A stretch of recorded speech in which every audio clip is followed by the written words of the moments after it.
Near by ఒక పండగ ఏదో ఉంది, ఆ పండగకి సంబంధించి ఇక్కడ ఆర్డర్ వచ్చింది. ఈ ఆర్డర్కి ఇమీడియట్గా చేయాలి. సో కొంతమంది లేబర్ని తీసుకొచ్చి ఆల్రెడీ కొంచెం అలవాటు ఉన్న లేబర్ని తీసుకొచ్చి ఇమీడియట్గా చేయించే ప్రక్రియలు జరుగుతున్నాయి. సో ఆ పర్యవేక్షణ అన్నది ల్యాబ్స్ అయింది కాబట్టే కదా ఈరోజు ఒక ఆర్డీఓ స్థాయి వ్యక్తిని కూడా సస్పెండ్ చేయడం జరిగింది. నేను వచ్చానండి, ఒక నిమిషం దాని అయిపోయాను.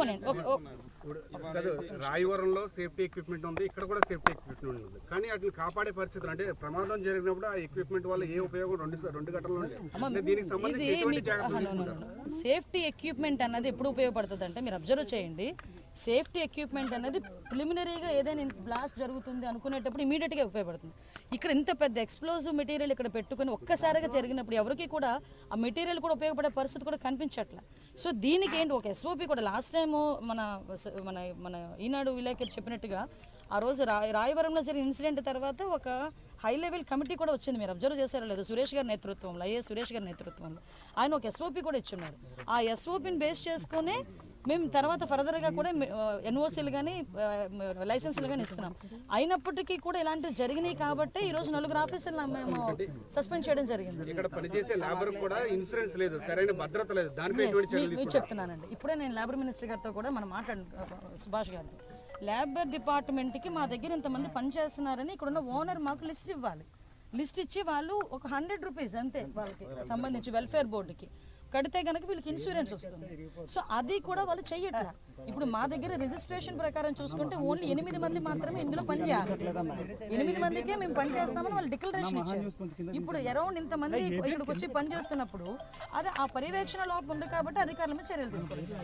రాయవరం ఘటన తర్వాత ఎక్కడంతా లోపల స్టాక్ పెడతారనేది ఎక్కడ కూడా తనిఖీలు చేయట్లేదు అనేది ఇక్కడ గ్రామస్తులు చెప్తున్నారు. అలాగే వ్యాపారస్తులు చాలా మంది అడిగితే ఎవరు అధికారులు రావట్లేదని చెప్తున్నారు. మరి లేబర్ ఏమైపోతున్నారు, అలాగే దీనికి సంబంధించినటువంటి అధికారులు ఏమైపోతారు? అందుకే కదండి, కాదండి ఒకటి మీరు అన్నది కరెక్టే.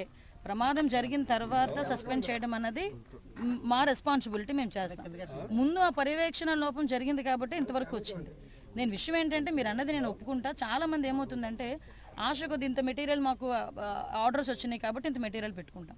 నేనేమంటానంటే ఒక వ్యాపారస్తుడు, ఇలాంటి యూనిట్ నడిపే వ్యాపారస్తుడికి రెస్పాన్సిబిలిటీ ఉండదా అండి? నేను అదే కోరుకున్నా. ఇప్పుడు ప్రతి ఒక్కటి కూడా గవర్నమెంట్ ఒక పక్క నుంచి పర్యవేక్షిస్తుంది. ఇప్పుడు మెటీరియల్ తీసుకొచ్చి యాజమానికి ఈరోజు పాపం యాజమాని బతికాడా చెప్పండి? ఆయన కూడా ఇందులోనే చనిపోయే పరిస్థితి వచ్చింది. ఏంటంటే కొంత మనం కూడా అలాంటి ప్రికాషన్స్, ఇలా యూనిట్స్ తయారు చేసే యజమానులు కూడా చిన్న చిన్న ప్రికాషన్స్ కంపల్సరీగా గవర్నమెంట్ సూచించిన సూచనల మేరకు చేసుకుంటే మంచిదని నా అభిప్రాయం. నైపుణ్యం లేని కార్మికుల వల్ల ఇలాంటి ప్రమాదాలు చోటు చేసుకోవడానికి అవకాశాలు ఎక్కువ. ఎగ్జాక్ట్లీ అండి. రాబోయే రోజుల్లో ఏ చర్యలు తీసుకోబోతున్నారు? అందుకే మొత్తం సీఎం గారు కూడా మళ్ళీ ఎన్ఓసీస్ అన్ని కూడా ఇవ్వడానికి అన్ని ప్రస్తుతానికి ఆపమని చెప్పారు. అన్ని ఆపుతున్నాం.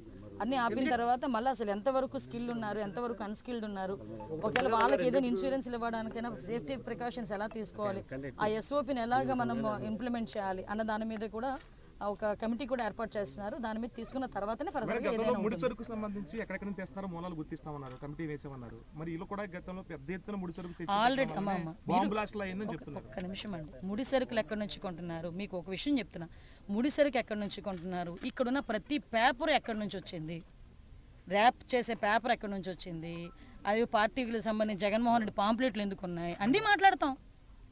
విషయం ఏంటంటే మీకు కూడా మాకు కూడా పొలిటికల్ కాదండి.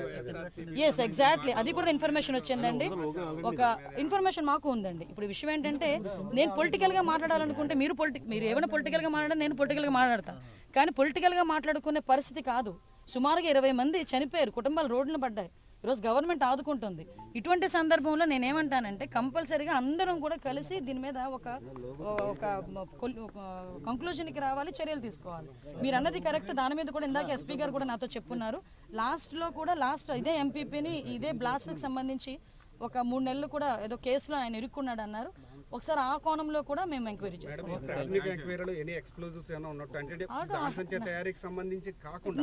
అన్ని బాణసంచకు తయారీ ఉన్నాయి. మాకు ఒక 2 రోజులు మాకు టైం ఇస్తే ఫోరెన్సిక్ డిపార్ట్మెంట్ వాళ్ళు రిపోర్ట్ ఇస్తారు. దాన్ని బట్టి ఏంటి ఏది పడితే అది మాట్లాడకూడదు.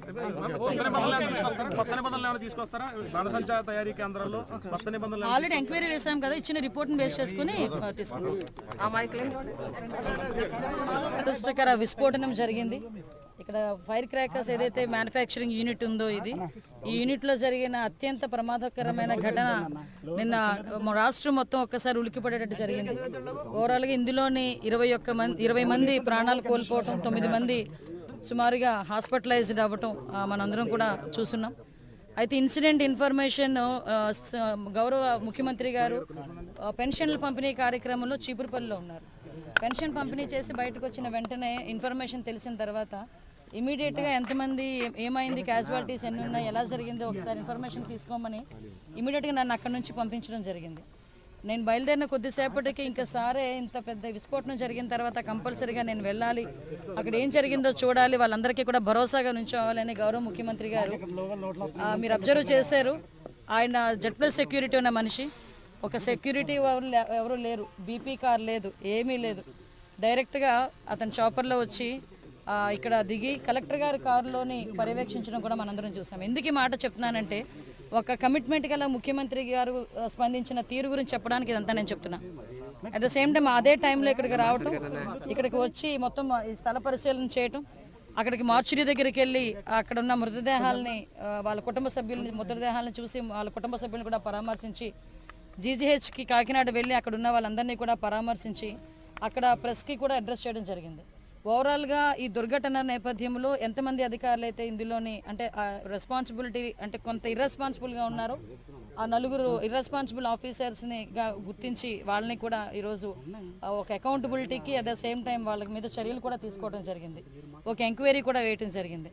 ఇక్కడికి వచ్చిన తర్వాత మేము కూడా నేను గౌరవ నారాయణ గారు, అదేవిధంగా మాధవ్ గారు, మన సుభాష్ గారు, సానా సతీష్ గారు, ఎంపీ గారు, మనందరం కూడా ఇక్కడికి వచ్చిన తర్వాత మేము చూసిన తర్వాత కూడా ఇక్కడ చూస్తే ఊరికి దూరంగా ఉన్నప్పటికీ కూడా ఇక్కడ మా దీంట్లోని కూడా అనుకున్న దానికన్నా ఎక్కువ మెటీరియల్ ఇక్కడ పడ్డం, ఇక్కడ ఉండటం, వాటితో పాటు ఎంతమంది ఉండాలో అంతమంది కన్నా ఎక్కువ మంది లేబర్ ఇక్కడ పనిచేయటం, ఇవన్నీ కూడా ల్యాబ్సెస్ చూసాము. గౌరవ సీఎం గారు కూడా దానికి చాలా 80% ఆఫ్ పీపుల్ అందరూ కూడా 100% SCBCలో ఉన్నారు. వాళ్ళందరూ కూడా రోజువారీ కూలి పని చేసుకుని బతికే బతుకులు. ఆ రోజు వీళ్ళు ఇక్కడికి వచ్చి ఆ కూలి పని చేసుకుంటేనే కానీ వాళ్ళ ఇల్లు గడవలేని పరిస్థితి. సో వాళ్ళందరికీ కూడా అండగా నిలబడాలి.